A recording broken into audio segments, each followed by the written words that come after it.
ఎటువంటి టమాటా లేకుండా నీళ్ళు లేకుండా చేసే కూర అండి. ఎగ్ చికెన్ ఆనియన్ కర్రీ చాలా బాగుంటుంది.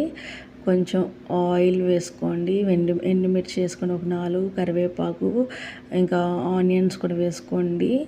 మీకు చూసుకొని వేసుకోండి. దాంట్లో సాల్ట్ వేసుకోండి. వేసుకొని ఒకసారి కలిపేసుకొని ఆనియన్స్ గోల్డెన్ బ్రౌన్ కలర్ వచ్చేదాకా వేయించుకోండి. వేయించుకున్న తర్వాత ఒక స్పూన్నర అల్లం వెల్లుల్లి పేస్ట్ అయితే వేయండి.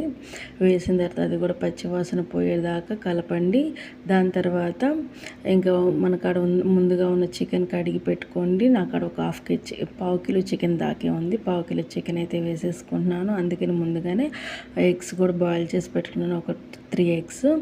తర్వాత దాంట్లోనే పసుపు, కారం, జీరా, ధనియాల పొడి అయితే వేసుకోండి. మీ కాడ ఏమైనా చికెన్ మసాలా ఉన్నా మీరు యాడ్ చేసుకోవచ్చు. సాల్ట్ కూడా చూసుకొని యాడ్ చేసుకోండి. ఇక్కడ నేను వేయలేదు, మర్చిపోయాను, తర్వాత వేసాను. ఇంకా ఎగ్స్ కూడా వేసేసాను. జస్ట్ ఇంకా కూర అయితే అయిపోయింది. చూసారా, సిమ్ మీద పెట్టి చేస్తే చాలా బాగుండిద్ది. విడివిడి అన్నం తిన్నామంటే సూపర్. ప్లీజ్ నా రెసిపీ